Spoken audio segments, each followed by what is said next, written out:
Magandang araw po mga Kapinoy. Kamusta po kayo? Magandang umaga, tanghali, hapon, gabi.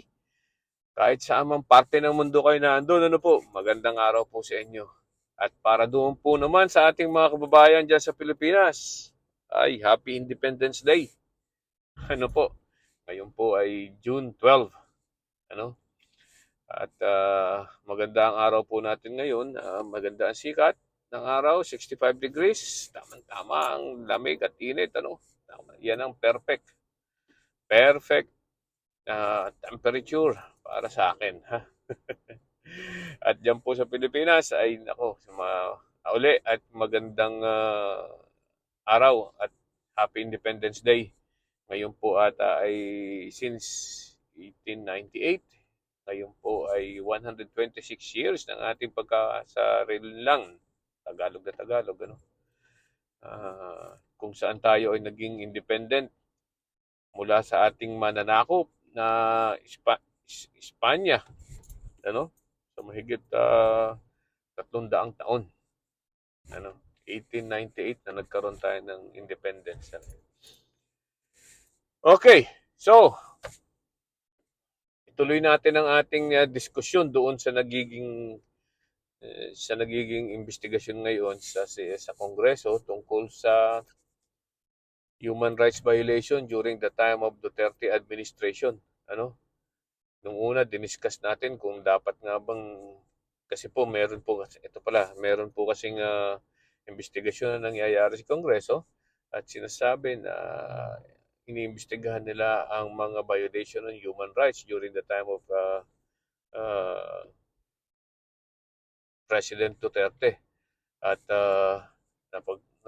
napag-alaman ng bandang December 2017 ay during that time ay talagang napakadami na inireport po yan nakita po ang report sa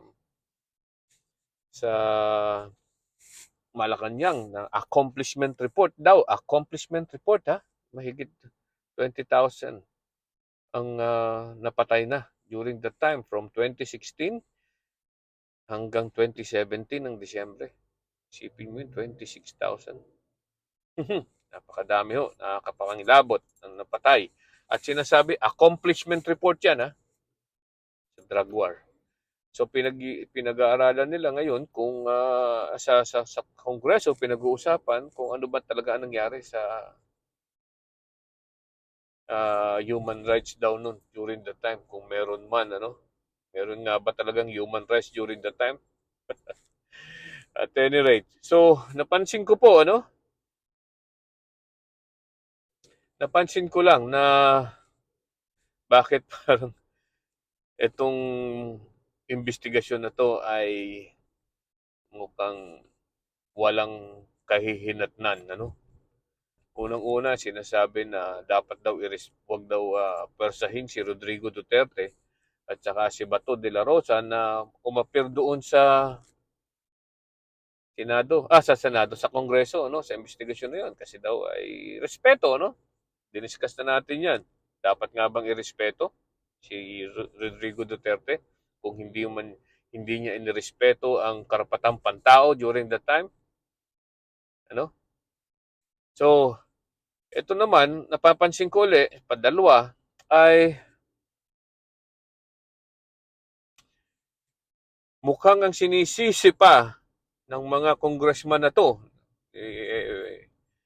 ni Dan Fernandez at saka ni Benny Abante, ay ang mga naiwan ng biktima, no? Tinatanong kung naghabla daw ba sila sa pulis? Naghabla daw ba sa husgado? Aba, mukhang ang sinisisi pa nila ay bakit hindi naghabla ang mga naging biktima na yan o mga naiwan ng biktima kung talagang gusto nila ng hustisya, ano? Unang-una, bakit ba talaga hindi naghabla?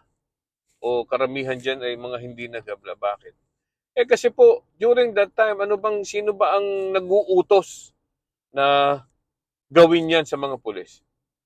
Ang presidente mismo. Si Rodrigo Duterte, ang sinasabi, kill, kill, kill. Ano? Pag lumaban, patay, patay, patay, barilin, barilin. Yan ang mga sinasabi ni Rodrigo Duterte during that time. Yan sa mga sinasabing drug addict, ano, sa kanyang bloody drug war. Okay? Yun po ang utos ng presidente. So, magrereklamo ang mga biktima sa mga pulis na siyang mismong pumatay sa ah, mga drug addict kuno na to, ano? Mga hindi pa naman talaga napapatunayan ay pinatay na nila. Ano, yan ang utos noon. So paano magrereklamo itong mga taong ito doon sa mismong pumatay? Ano, sa kagrupo ng mga pumatay. Ano? Padalwa, kung sakali man at hindi nagreklamo ang mga nabiktima, yan ba ay talagang dapat nang hindi imbestigahan? Sa dami ng napatay, mahigit 20,000 o 26,000. Sa human rights tally, 30,000. Ha?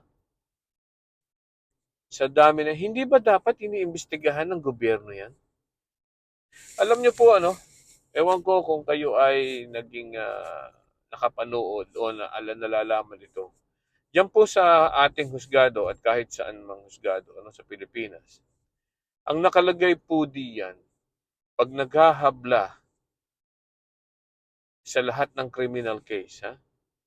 Sa mga criminal complaint and information, ang nakalagay po sa simula ay People of the Philippines versus Juan de la Cruz, kunwari, ano? Yung accused, ano? Kunwari, Juan de la Cruz. Pero yan po, ang nagsisimula dyan ay People of the Philippines. Sila po ang naghahabla, ang People of the Philippines. Ano? Ibig sabihin po niyan, ang gobyerno ang mismong nag-i-initiate ng paghahabla in behalf of the people of the Philippines. Kasi po ang naapektuhan po dyan, hindi lang yung biktima.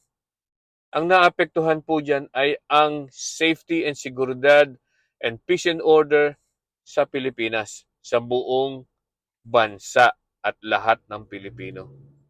Yan po. Kaya po tinawag na People of the Philippines yan.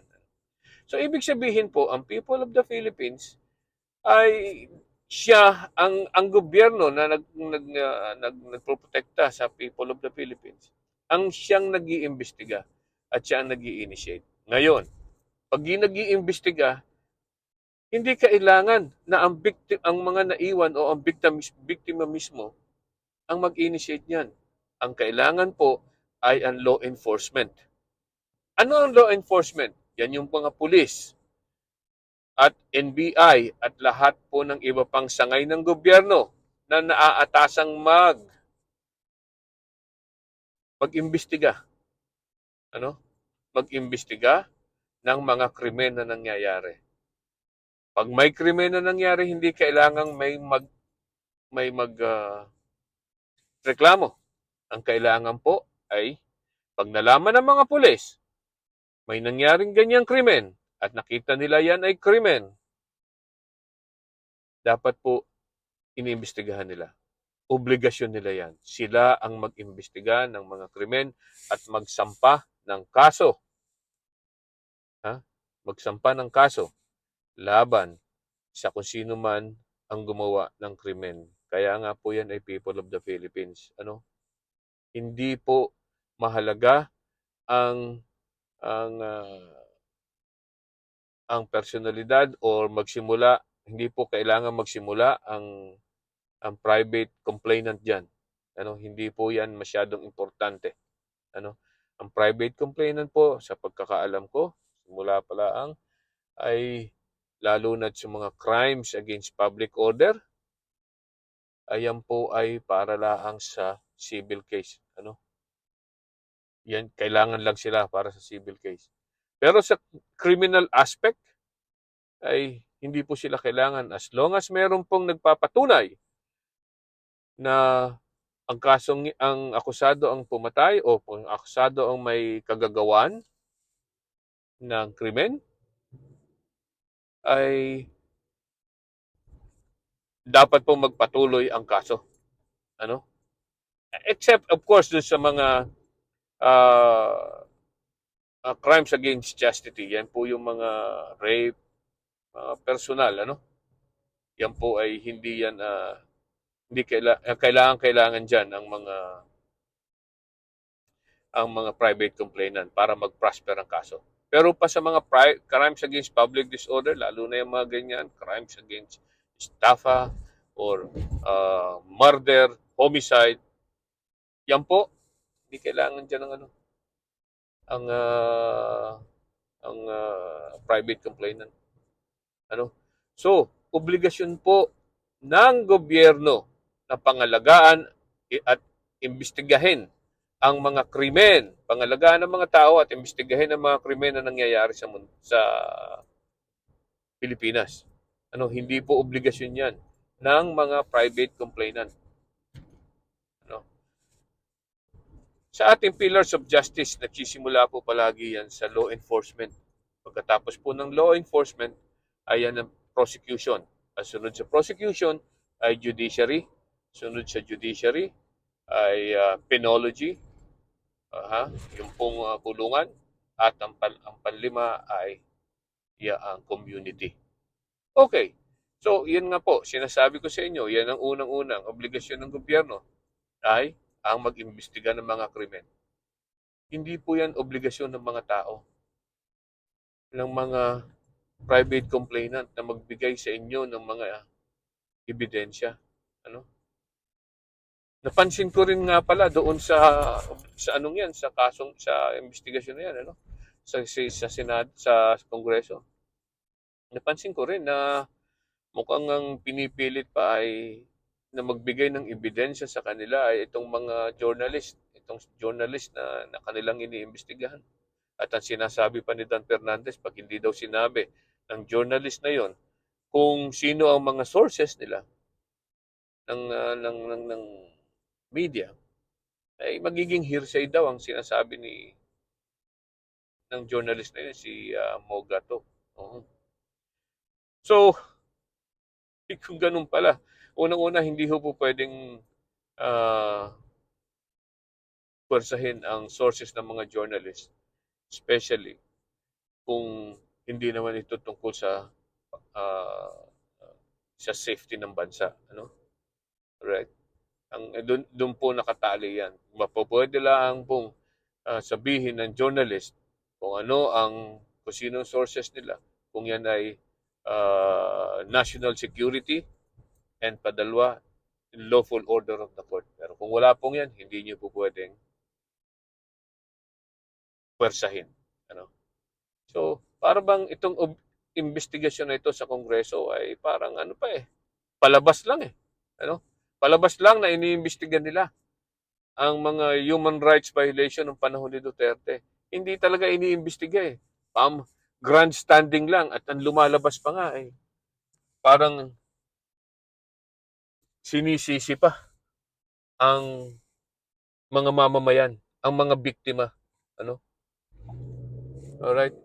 Again, hindi po obligasyon ng mga tao na mag-imbestiga ng mga krimen na nangyayari o nangyari sa Pilipinas kung hindi yan po ay obligasyon ng gobyerno, mga sangay ng gobyerno at iharap sa husgado kung sino man ang akusado. Alright? So, again, nawawalan na po ako ng pag-asa diyan sa investigasyon na yan sa Kongreso. Unang-una sinabi hindi kailangang pwersahin si Duterte at si Bato. Hindi pwedeng i-summons, hindi dahil daw kailangan irespeto yung dalawang yun. Tandaan po ninyo, walang mangyayari sa investigasyon na yan kung hindi nyo iimbitahan or pwersahin na magbigay ng testimonya itong si Rodrigo Duterte at si Bato de la Rosa sa investigasyon na yan. Kasi sila ang maliwanag na nag-utos at si Rodrigo Duterte ang nag-utos, si Bato de la Rosa ang gumawa. Ano? Yung mga yan ang mga nag-utos at gumawa ng paglabag sa human rights violations diyan sa mga drug war na yan. Ano? Alright? So, again, maligayang pagdiriwang ng ating independence mula sa Espanyol o sa Spain. Alright? Happy Independence Day po. Bye-bye!